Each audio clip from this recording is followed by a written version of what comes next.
मुंबई में है, शरद पवार जी के घर पे।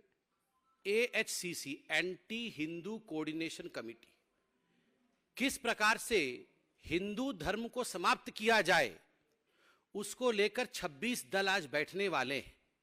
सुबह से ये न्यूज़ टीवी पे चल रहा है, मगर कुछ चैनल ये भी दिखा रहे हैं कि इस मीटिंग में सीट शेयरिंग के बारे में चर्चा होगी।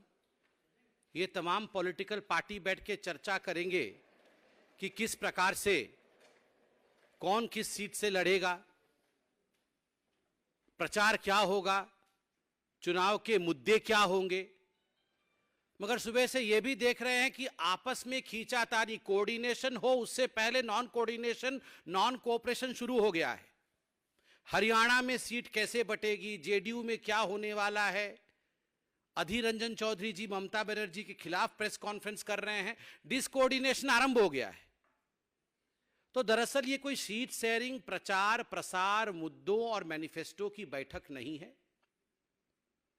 जो 2-3 दिन पहले उनके एक महत्वपूर्ण सदस्य ने कहा था कि हम 26 पॉलिटिकल पार्टीज है और हमारा एक ही मत है कि हिंदू धर्म को किस प्रकार मिटाना है, हिंदू धर्म को किस प्रकार समाप्त करना है।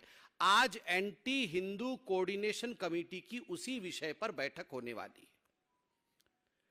बंधुगण, मुझे बड़ा आश्चर्य लगता है, मुझे दुख लगता है।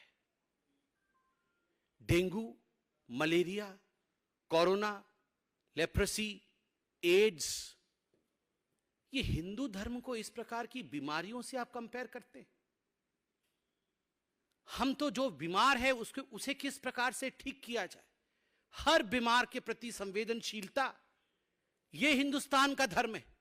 और एक तरफ आप देखिए, हिंदू धर्म डेंगू है, हिंदू धर्म एड्स है, पूरे विश्व के लिए मेनेस है, इट्स अ वर्ल्ड मेनेस।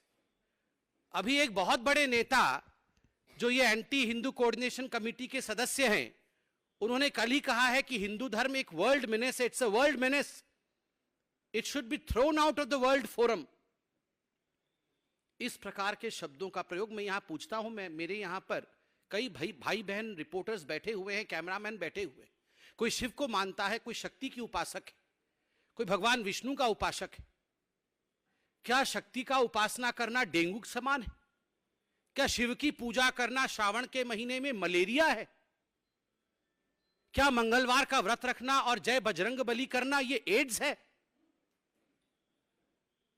क्या भगवान की पूजा करना ये कोरोना है? धिक्कार है। ये लोग जो इस माटी के नहीं हो पाए, जिस मिट्टी में कंकड़ संकर जहां बसता है, जो लोग इस मिट्टी के नहीं हो पाए, जो लोग इस धरती के नहीं हो पाए, वो इस देश के गरीब के क्या हो पाएंगे। बंधुगण, ये मेरा नहीं कहना है।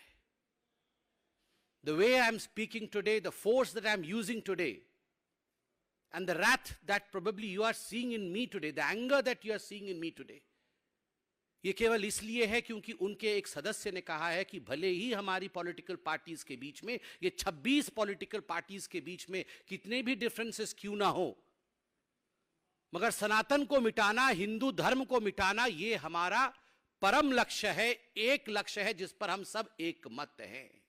आप बताइए, अगर किसी और धर्म के लिए, किसी और पंथ के लिए ऐसे शब्द का प्रयोग किया गया होता तो आज पूरे विश्व में हाहाकार मच गया होता।